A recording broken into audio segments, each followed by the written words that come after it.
Bismillahirrahmanirrahim. Assalamualaikum warahmatullahi wabarakatuh. Segala puji bagi Allah, Tuhan semesta alam, yang senantiasa memberikan limpahan rahmat dan nikmatnya kepada kita semua, sehingga kita masih merasakan nikmatnya hidup pada hari ini. Salat serta salam tak lupa kita aturkan kepada Nabi kita, Nabi Muhammad SAW, yang telah membawa kita dari zaman yang penuh dengan kejahiliaan sampai zaman yang penuh terang derang seperti kita rasakan pada saat hari ini. Perkenalkan, nama saya Mu'azzabal Ibrahim. Pada video kali ini saya akan menceritakan tentang sejarah dinasti Aghlabiyah. Didirikan pada tahun 800 Masehi oleh Ibrahim bin Aghlab, seorang perwira dari Quraisy, untuk memadamkan pemberontakan di wilayah Afrika. Dinasti ini berpusat di Kairouan, sekarang dikenal sebagai Tunisia, yang menjadi kota suci keempat setelah Mekah, Madinah, dan Yerusalem. Secara nominal, mereka adalah bawahan dari Khalifah Abbasiyah, tetapi memiliki otonomi politik yang besar. Dinasti Aghlabiyah merupakan dinasti Islam di Afrika Utara, yang dinasti ini berkuasa selama kurang lebih 1 abad lamanya, dari tahun 800 sampai dengan 909 Masehi. Pembentukan dinasti Aghlabiyah berawal ketika Khalifah Harun ar-Rasyid meminta kepada Ibrahim bin Aghlab untuk memimpin pasukan di Afrika. Pengiriman pasukan tersebut dimaksudkan untuk menjaga keamanan dan stabilitas pemerintahan dinasti Abbasiyah dari ancaman dua kelompok besar, yaitu dinasti Idrisiyah yang beraliran Syiah dan kelompok Khawarij. Dan ternyata pasukan yang dipimpin Ibrahim bin Aghlab tersebut berhasil menumpaskan kelompok Khawarij.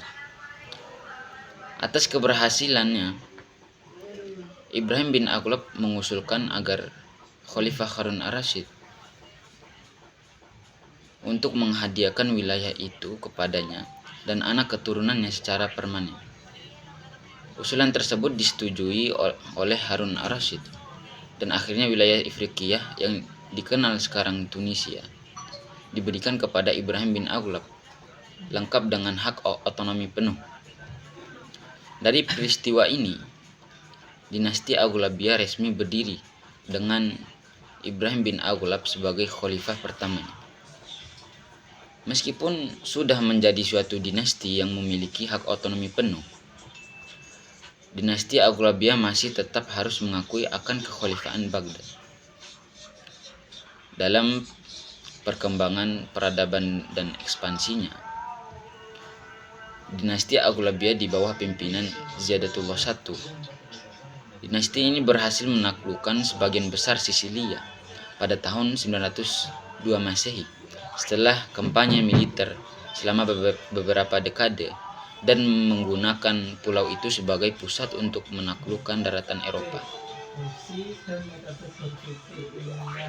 Dalam pusat kebudayaan, Sisilia yang dikuasai Aghlabiyah menjadi pusat penyebaran peradaban Islam di Eropa, yang dianggap berkontribusi pada Renaissance di Italia di kemudian hari.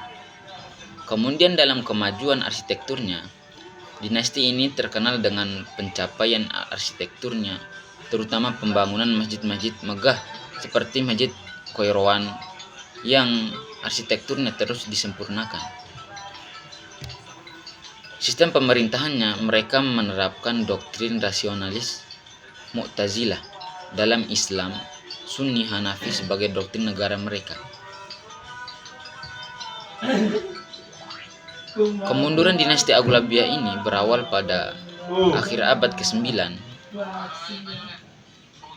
mengalami kemunduran akibat pemberontakan dari suku-suku lokal yang terpengaruh propaganda Syiah dari Abdullah Asy-Syiah atas perintah Ubaidillah Al-Mahdi.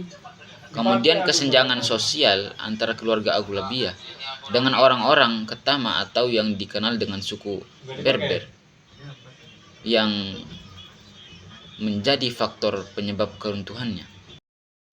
Runtuhnya dinasti Aghlabiyah pada tahun 909 Masehi yang digulingkan oleh kekuatan militer Syiah, baru yang kemudian membentuk dinasti Fatimiyah. Dengan berdirinya dinasti Fatimiyah ini, runtuhlah dinasti Aghlabiyah. Sekian dari saya.